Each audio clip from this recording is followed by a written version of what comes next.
बहनों की ऐसी कहानी जिसको सुन के आपके रोंगटे कांप जाएंगे। ये घटना है इंदौर शहर की। 1 अप्रैल 2022 दिन का 4:30 बज रहा था जब प्रिया और मेघा अपने कमरे में बैठी हुई थी। एक फोन आया 4:30 बजे और जिसको सुन के प्रिया के हाथ से फोन नीचे गिर गया। ऐसा क्या हुआ था आखिर?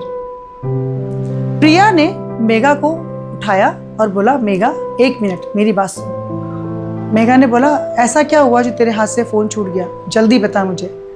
प्रिया ने बोला, 1 मिनट तू अपने आप को संभाल। प्रिया ने कहा, मेघा जो मैं तुझे बोलने वाली हूं तू अपने आप को संभालना।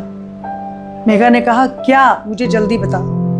प्रिया ने कहा, सौरभ जीजू का एक्सीडेंट हो गया है, बहुत बड़ा एक्सीडेंट हो गया है, मल्टीपल फ्रैक्चर्स और कंडीशन बहुत खराब है, ब्रेन डैमेज हुआ है, ब्लीडिंग बहुत ज्यादा हो रही है। डॉक्टर्स ने कहा है कि 10% ही चांस है बचने के, वो सिविल हॉस्पिटल में है। इतने में उन्होंने अपनी तीसरी बहन को फोन किया, अनन्या, सौरभ जीजू का एक्सीडेंट हो गया है। तीनों बहनें इंदौर के सिविल हॉस्पिटल में भाग कर पहुंची। वहां जाने के बाद उन्होंने देखा किस तरह से सौरभ का सर फटा हुआ है, ब्लीडिंग हो रही है, उनको कुछ मशीनों में जकड़ के रखा गया है और डॉक्टर्स बाहर आके ये बोले कि कंडीशन बहुत ज्यादा खराब है, 10% चांस है शायद वो बचे या ना बचे। ये सुन के मेघा वहां पे गिर गई और बेहोश हो गई। थोड़ी देर के बाद जब अनन्या और प्रिया ने अपनी बहन को उठाया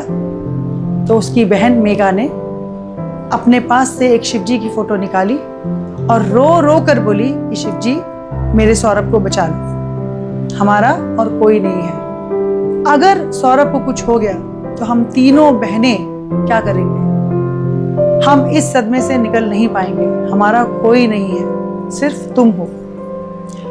यहां पर यह प्रार्थना सुनने के बाद क्या कुछ होने वाला था?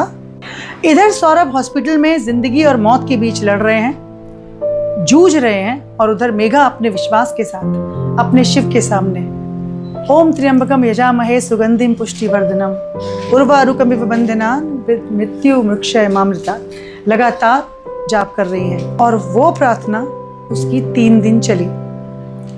एक्चुअली में आखिर में हुआ क्या? 3 दिन के बाद अचानक से डॉक्टर्स ने जब अनन्या और प्रिया को रिपोर्ट दी, वो खुद बहुत हैरान थे क्योंकि ब्रेन की जो ब्लीडिंग हो रही थी और ब्रेन जिस तरह से डैमेज हुआ था, पॉसिबल ही नहीं था इंसान का बचना। ब्लीडिंग अचानक से कैसे रुकी, और रुकी तो रुकी कैसे, ये कहना था डॉक्टर्स का।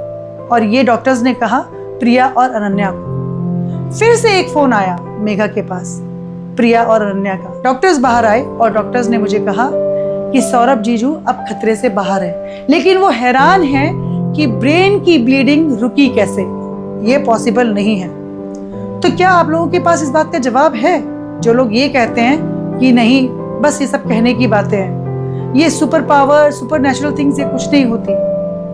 विश्वास जहां होता है वहां आप जीतते हैं। हनुमान जी की स्टोरी में हनुमान जी के लिए उस लड़की का विश्वास बहुत पक्का था, इसलिए वो भी जीती। और इस स्टोरी में भी मेघा का विश्वास अपने भोलेनाथ के लिए इतना ज्यादा था कि उसे पता था जहां कोई किसी तरीके की मदद नहीं कर सकता, वहां शिव शंभू कर सकते हैं। तो अब सौरभ वो बहुत अच्छी जिंदगी जी रहे हैं, सही सलामत हैं, सब लोग खुश हैं। लेकिन ये अभी तक पता नहीं चला कि उस दिन वो डैमेज ब्रेन की जो ब्लीडिंग थी वो रुकी कैसे। पर हमें पता है ना कि वो कृपा थी भोलेनाथ की। तो ये कहानी सुनने के बाद अगर आपका विश्वास और भी बड़ा हो, या आपकी जिंदगी में कोई ऐसे इंसिडेंट हुआ हो जो आप हमारे साथ शेयर करना चाहते हो, तो हम आपकी कहानी को अपने चैनल पे लाके डेफिनेटली चाहेंगे कि अपने और व्यूअर्स के साथ शेयर करें। अगर आपके साथ कोई भी, चाहे वो नेगेटिव एक्सपीरियंस है या पॉजिटिव, कोई भी ऐसा एक्सपीरियंस है आपकी लाइफ का, तो आप कमेंट बॉक्स में लिख सकते हैं। वी विल कॉन्टैक्ट यू और हम कोशिश करेंगे कि हम आपकी कहानी को अपने चैनल पे लेके आए। अगर आपको ये स्टोरीज अच्छी लग रही हैं तो आप बने रहिए, और आप सब्सक्राइब करना, शेयर करना और लाइक करना ना भूलें। फिर मिलती हूँ आपको दूसरी किसी न्यू रियल स्टोरी के साथ। वो वो स्कैरी भी हो सकती है और डिवोशनल भी। तो जल्दी ही मिलेंगे नेक्स्ट एपिसोड में, तब तक दिल मांगे मोर।